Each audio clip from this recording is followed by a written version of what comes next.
Kal Halayim, Yahweh, Bashim Yahushai, Bashim Kakwadash. Double honors to the apostles and elders great millstone who taught us this truth. Salutations to the Akmatir pushing this word in all sincerity and honesty. I'm Brother Kara Allah, and Lord willing, this lesson is edifying. What I'm going to do is I'm going to read the first scripture, and from there, I'll speak. But for the most part, it'd be nice to have the scriptures speak. Okay, this is Isaiah 55. It's Isaiah 55 and 11. It says, okay, I'll go to 10. It says, for as the rain cometh down and the snow from heaven, and returneth not thither, but watereth the earth, and maketh it bring forth and bud, that it may give seed to the sower and bread to the eater. So the rain coming down has a purpose, all right, and his purpose is accomplished. Okay, it says, so shall my word be that go forth out of my mouth. It shall not return unto me void, but it shall accomplish that which I please, and it shall prosper in the things whereto I sent it. All right, so the same way the Lord set down rain, and the rain did exactly what the Lord was pleased for it to do. Okay, it's the same way his words is going to go forth, which his words is going forth through his prophecies. All right, through his prophets on the hows and byways. Okay. So, and what's one of those things that's supposed to come to pass is war. All right, wars, rumors of wars. All right, Matthew's 24th chapter. Okay. 2nd Ezra, 13th chapter. And you see these things coming to pass, man. And I want to say this also. When you go to the book of Joel 3 verse 11, I start at 9. It says, proclaim ye this among the Gentiles, prepare war, wake up the mighty men, that all the men of war draw near, let them come up. The Lord said, prepare war, wake up the mighty men. Because the reason I'm saying this is because a lot of people are volunteering to go and to fight for Ukraine.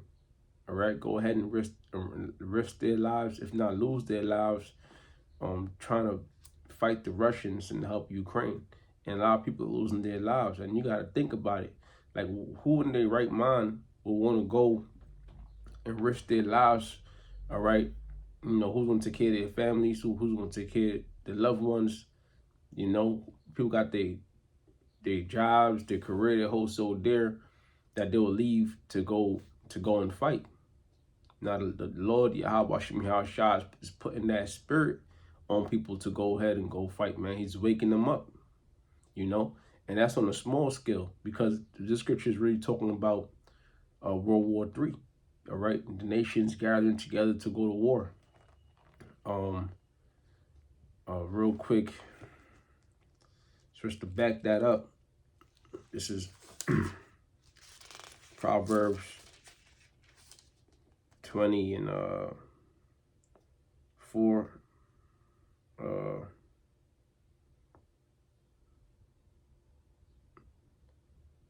Okay, I can't find it right now. All right, I can't find it right now, but it's okay. I'm gonna go ahead and go back to Joel 3. Well, basically, what it says is a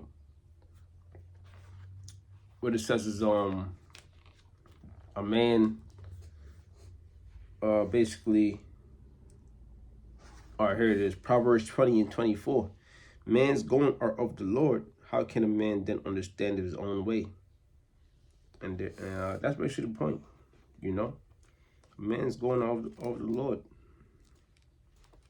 Okay.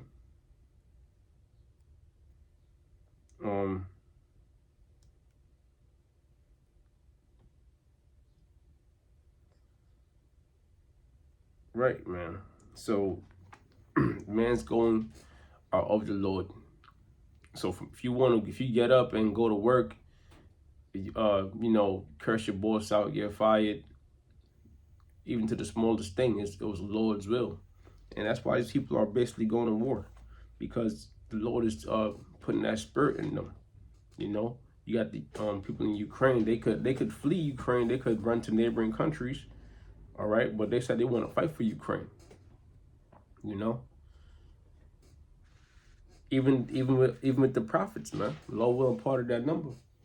Okay, you shoot, I could be, going to school, getting into some type of degree, being down with this system or whatever. But the Lord have it to where I'm here pushing the word, and that's all praise to Yahweh Hashem Yahushua, man. Back in Joel 3:9 it says, "Proclaim ye this among the Gentiles: Prepare war, wake up the mighty men, let all the men of war draw near, let them come up."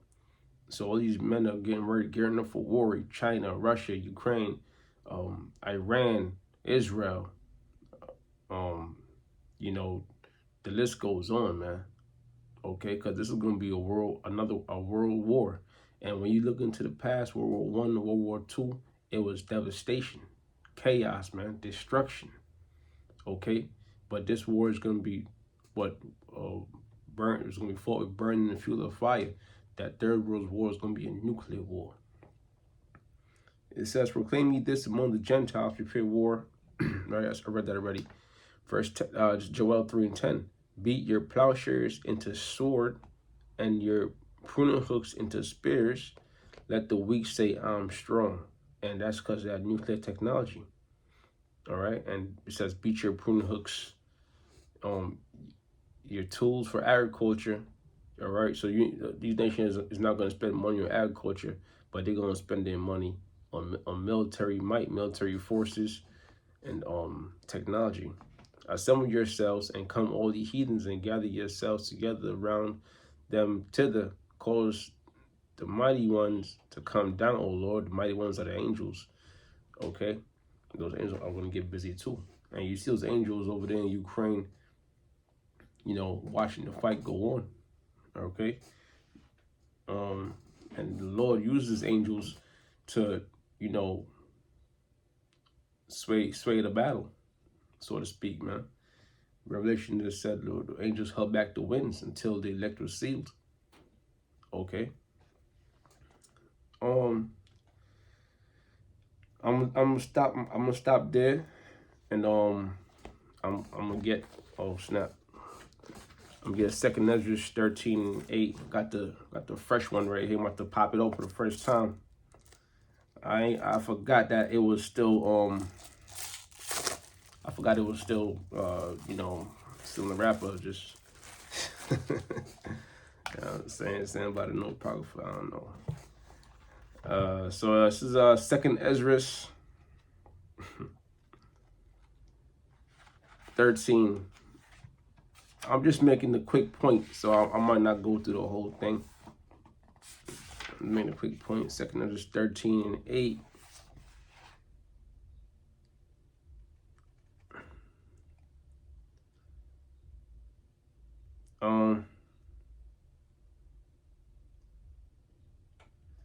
Dang.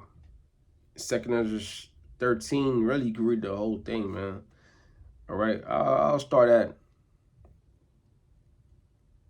5. "And after this I beheld, and lo, there was gathered together a multitude of men out of number from the four winds of the heaven to subdue the man that came out of the sea." And the sea representing the sky, or the outer atmosphere. All right, because outer space is also known as waters. Okay, they also have ice out of space and whatnot. Okay, it says and after this I beheld, lo, there was a gathered together a multitude of men out of the number from four winds. The multitude is going into the men, different nations at war.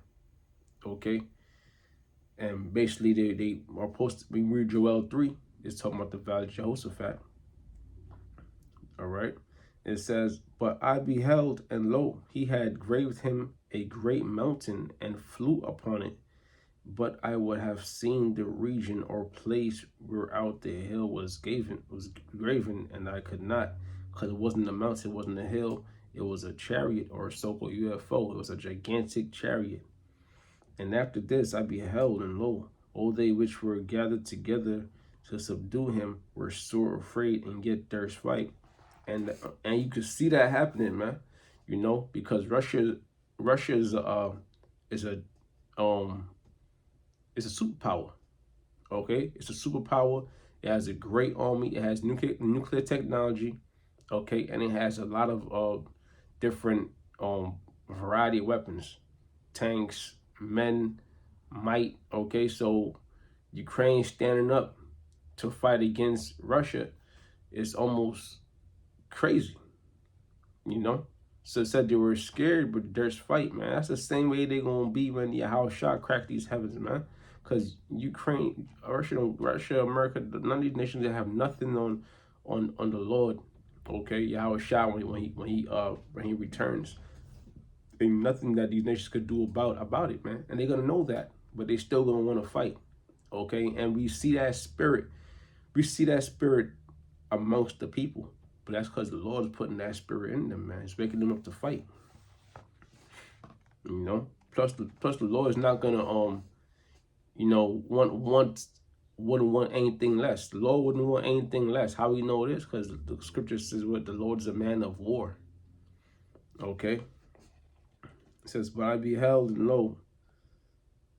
It says verse 8. And after this I beheld, and lo, all they which were gathered together to subdue him were so afraid, and they durst fight. And lo, as he saw the violence of the multitude that came up, neither lifted up his hand or held sword, nor any instrument of war, but only I saw that he sent out of his mouth as it has been a blast of fire, and out of his lips a flaming breath, and out of his tongue he cast out sparks and tempest. Right. And that's not talking about his actual mouth. Like you watch these movies and all types of different cartoons and animations, and you see people have like these they'll have like imaginations, man. Then they'll show like different characters shooting laser beams out of their mouth, But what that's talking about is Yahweh Shah on top of his chariot. Okay. It wasn't a dragon, he was on top of a dragon. He is speaking about a chariot. All right. He's on top of those so-called UFOs. He's on a gigantic one. And when you watching it on the news or whatever, YouTube, you look it up, you see they got chariots that's as big as the earth. So that right there that'll bug somebody out. Those chariots are gonna be here and in our faces in those last days, man. So you can imagine the fear that's gonna come upon these people, even upon the elect. All right, because scriptures say the elect shall scarcely be saved. Right, but only I saw that he sent out of his mouth as it had been a blast of fire, and out of his lips as a flaming breath, and out of his tongue he cast out sparks and tempests. And that's the laser beam. And who knows how big of a blast that had to be. And they were all mixed together, the blast of fire, the flaming breath, and the great tempest, and fell with violence upon the multitude which were prepared to fight. Because it was a big multitude. It was a bunch of people, different nations, different militaries, all right, different armies or whatnot, and prepared to fight, and burnt them up every one, so that upon a sudden of an innumerable multitude, nothing was to be perceived, but only dust and smell of smoke. When I saw this, I was afraid. So that's the power of those chariots, man. Okay, armies, man, thousands of peoples, if not millions, that came to fight Yahweh Shai. Okay, he used his chariot to shoot lasers, and everyone died, you know. And it wasn't a sneaker left, it wasn't a boot left, it wasn't a tank left, you know. It wasn't no remains, everything was just ashes. But the point was, these people are really in the spirit to fight. You know, the Lord's putting a fighting spirit on these people, and we see it, man. So, and we've seen these prophecies come to pass, and you know, it's a beautiful thing, and we can't wait to get up out of here. You know, I speak for us when I say that, and I want to say all praises. Once again, all praises, Yahweh Bashim, Yahweh Shai, Bashim Hakodash. All right, double honesty, possible, Oscar Millstone, and citations to Akmate pushing this word in all sincerity and honesty. Shalom.